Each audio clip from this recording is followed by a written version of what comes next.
Australia's relentless urban sprawl means that almost every suburb is expanding into previously prime agricultural land. And here in busy Munster, 25 minutes from Perth, the town's population is set to double in the next decade.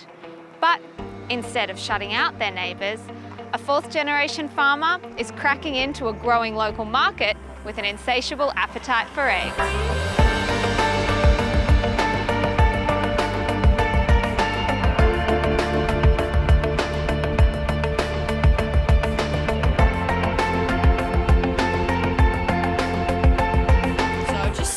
We're coming in.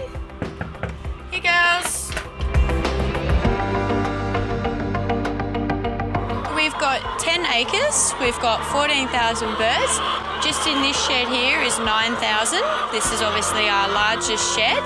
Our birds have the opportunity to come outside when we raise our doors up, and always in about the mid-morning. They're able to then go out and have a bit of a peck and play around outside.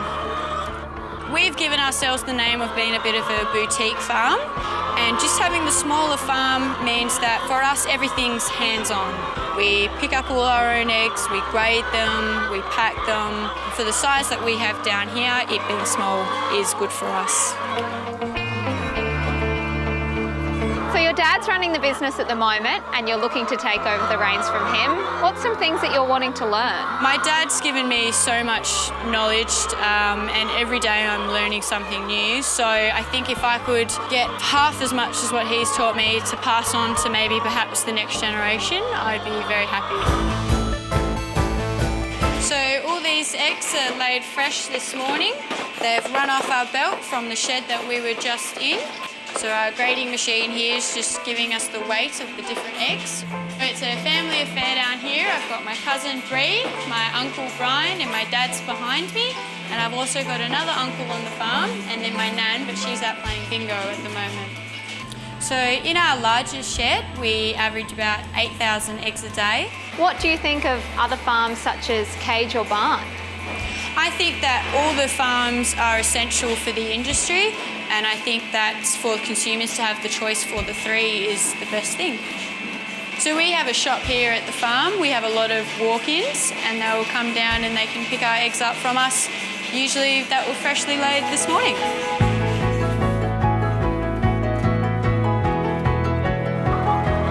While the township of Munster has changed, traditions rule the roost here at the Wilsons farm.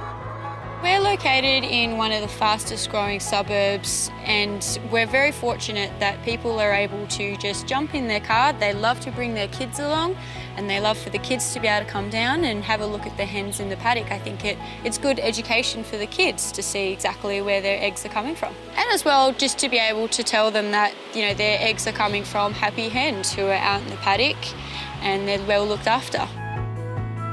And the farm being started by your great-grandfather, he didn't always have just the chooks. What else did he have on this place? Yeah, so we had some racehorses as well. We've still got a couple left, a couple of the old favourites. Why did you decide to leave the city and come back to the farm? I was working in the city for a few years in an administration role, but I think I just kind of felt quite like my heart wasn't in it. I was always still thinking about the farm. So when I asked my dad maybe how he felt about me working down here on a bit more of a full-time basis, he was more than happy. I've always got lots and lots of ideas, my poor dad. If I could just sign all the bank checks, then I would be very happy. So your dad converted from cage to free range? Yeah, so I think it works for us because we had the land that we were able to use, and within the community where we are, people like to be able to see the hens out in the paddocks when they were driving past on the road. So what do your friends think about you being an egg farmer? They love it. My friends love to come down to the farm. They love to visit, they love to help out when they can. And they love the fact that I've become a bit of a surrogate mum to 14,000 girls. So what do you hope that the future holds? I would hope to be able to become more of an advocate, I think, especially for young females in agriculture. I believe at the moment that we're still a bit of a rarity, and I hope that in the future there's going to be more young females like myself who as well are happy to get in there, get hands-on and work the farms too. When it comes to agriculture, sometimes there's a divide between city and country. But when the city becomes your neighbour, farmers have a chance to become educators. And for Rachel, that's pointing to a future that's sunny side up.